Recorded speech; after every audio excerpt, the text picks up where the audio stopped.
RJD नेता तेजस्वी यादव के द्वारा पटना के गांधी मैदान में नए वक्फ कानून को लेकर दिए गए विवादित बयान को लेकर बीजेपी हमलावर हो गई है।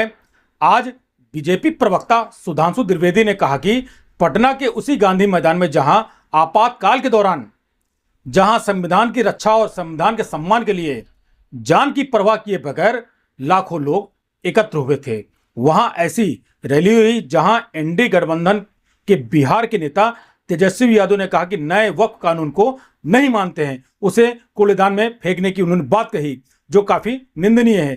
तेजस्वी यादव के इस बयान के बाद दिल्ली में हलचल बढ़ गई है। देखिए रिपोर्ट। हमने भारत के लोकतांत्रिक इतिहास के सबसे दुर्दांत काले अध्याय आपातकाल के 50 वर्ष पूर्ण किए हैं, परंतु बहुत दुख की बात है कि कल पटना के उसी गांधी मैदान में जहां आपातकाल के दौरान संविधान की रक्षा और संविधान के सम्मान के लिए जान की परवाह किए बगैर लाखों लोग एकत्र हुए थे, वहां एक ऐसी रैली हुई जिसके की बारे में इंडी गठबंधन के बिहार के नेता तेजस्वी यादव ने कहा कि हम संसद से पारित एक कानून को कूड़ेदान में फेंक देंगे। यह बहुत गंभीर विषय है। उन्होंने वक्फ बोर्ड के कानून के लिए कहा कि हम इसको कूड़ेदान में फेंक देंगे, जबकि वह भारत की संसद के दोनों सदनों से पारित है, कोर्ट में विचाराधीन है। एक नहीं आधा दर्जन हाई कोर्ट के जजमेंट बहुत स्पष्ट रूप से इलाहाबाद हाई कोर्ट और कलकत्ता हाई कोर्ट के जजमेंट उनके पक्ष में है। इसका अर्थ यह हुआ कि न संसद का सम्मान न न्यायपालिका का सम्मान, वोट बैंक की चाहत में जो कुछ बोला गया है तेजस्वी यादव और इंडी गठबंधन के अन्य नेताओं के द्वारा, उससे साफ है कि यह संविधान को कूड़ेदान में फेंकने की 50 साल पुरानी मानसिकता से बाहर नहीं आ पा रहे हैं। 50 साल पहले भी सियासत के तराजू पर तौलकर संविधान का सम्मान कितना करना है और कितना कूड़ेदान में फेंकना है वो तय किया था। 50 साल बाद उसी पटना के उसी गांधी मैदान पे वो सियासत की बिसात बिछाई जा रही है कि एक बार फिर संवैधानिक व्यवस्थाओं को तार तार कर कर उसे कूड़ेदान में फेंक देना है। परंतु भारतीय जनता पार्टी और एनडीए गठबंधन इस बात के लिए कृत संकल्पित है कि हम बाबा साहब अंबेडकर के संविधान को, उसके किसी भी प्रावधान को कोई कूड़ेदान में फेंकना चाहेगा तो हम उसे नहीं होने देंगे। और मैं यह भी स्पष्ट करना चाहता हूं, जो बात पहले भी कही जा चुकी है, वक्फ बोर्ड के जिन प्रावधानों के विरुद्ध इंडी गठबंधन के नेता बार बार बोल रहे हैं, क्या वो प्रावधान सऊदी अरब में लागू है जो इस्लाम की जन्मस्थली है? नहीं। क्या इंडोनेशिया में लागू है जो सबसे बड़ा मुस्लिम देश है? नहीं। क्या टर्की में लागू है जो खलीफत की सीट रही है? नहीं। क्या वो पाकिस्तान और बांग्लादेश में लागू है? नहीं। जो आईएसआईएस की भूमि है, सीरिया और इराक के हिस्से, वहां पे लागू है? नहीं। तो मैं पूछना चाहता हूं इंडी गठबंधन से कि आप बिहार में क्या सऊदी अरब, इंडोनेशिया, टर्की और आईएसआईएस से ज्यादा बड़ा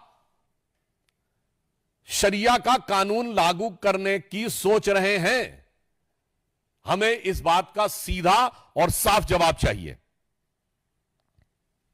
जहां तक धार्मिक पक्ष की बात है तो समाजवाद का चोला ओढ़े हुए ये जो राजद समाजवादी पार्टी यानी सपा जैसे दल हैं, मैं पूछना चाहता हूं, समाजवाद तो कहता है ना कि इक्वल डिस्ट्रीब्यूशन ऑफ वेल्थ होना चाहिए, गरीब को अधिक से अधिक हिस्सा मिलना चाहिए। और आप क्या कह रहे हैं कि यह 39 लाख एकड़ जमीन पे चंद सरमाएदारों का कब्जा होना चाहिए, चंद मुल्ला मौलवियों का कब्जा होना चाहिए।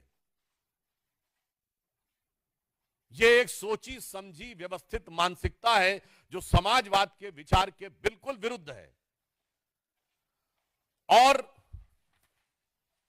इसके अतिरिक्त सिर्फ इतना ही नहीं है, इनका विचार संविधान को किस सीमा तक तार तार करने का है। ये लोग गरीब और मजलूम मुस्लिम के हक के साथ नहीं खड़े हैं जिसके साथ समाजवाद को खड़ा होना चाहिए। ये चंद मुट्ठी भर सरमाएदारों के हक के साथ खड़े हैं जो कि मजहब का नाम लेकर उनका शोषण करना चाहते हैं। इसलिए राजद और सपा का समाजवाद कतई समाजवाद नहीं कहा जा सकता, जिसे आजकल सोशल मीडिया में इस प्रकार का एक वर्ड यूज होता है कि नमाजवाद कहा जाए तो अतिशयोक्ति न होगी। जहां तक इस्लाम धर्म के,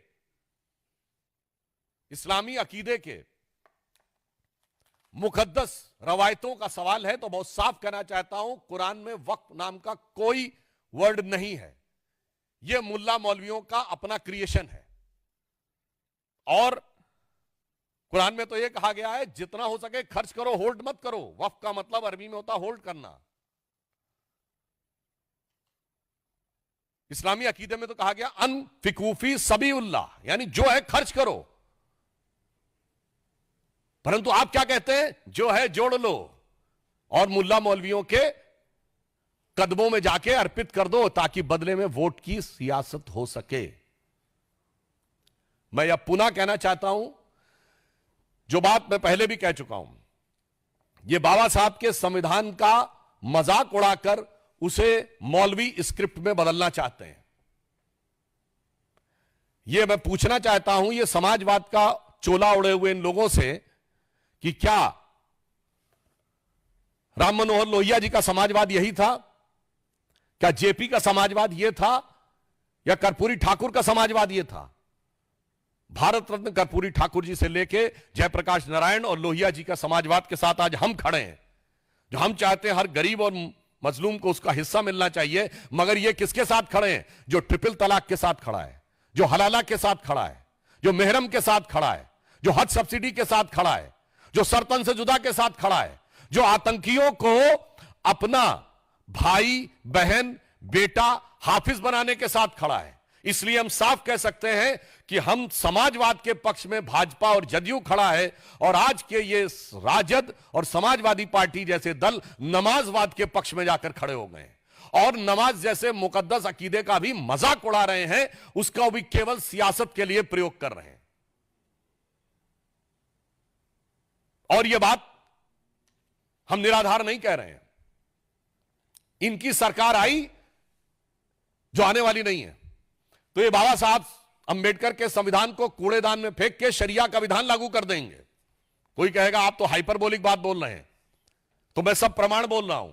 भारत के इतिहास में एक ही बार 400 पार हुआ है, 1985 में, और तब सुप्रीम कोर्ट ने केवल एक शाहबानो केस की याद दिला रहा हूं, एक प्रावधान में केवल यह कहा कि एक तलाकशुदा महिला को 80 या 100 रुपए का मुआवजा लेने की जरूरत है, तो 400 पार की संसद वाली कांग्रेस, जो आज इंडी गठबंधन का नेतृत्व कर रही है और राहुल गांधी के स्वर्गीय पिताजी उसका नेतृत्व कर रहे थे, सुप्रीम कोर्ट के निर्णय को रौंद कर भारत की पार्लियामेंट ने शरिया को संविधान से ऊपर कर दिया। मैं चुनौती से पूछता हूं, दुनिया में कोई एक देश बताइए जो सेकुलर देश जहां शरिया संविधान से ऊपर हो। इसलिए अगर इनकी कभी भी सत्ता आती है, और आज देखिए ये सत्ता के बाहर है, तो भी शरिया के प्रावधानों को लागू करने की बात करते हैं। ना कोर्ट को मानने को तैयार, ना संसद को मानने को तैयार। इसलिए मैं पुनः कहता हूं कि जिन लोगों ने इस सीमा तक जाके किया, उसका समर्थन करने वाले लोग समाजवादी नहीं, नमाजवादी कहलाएंगे।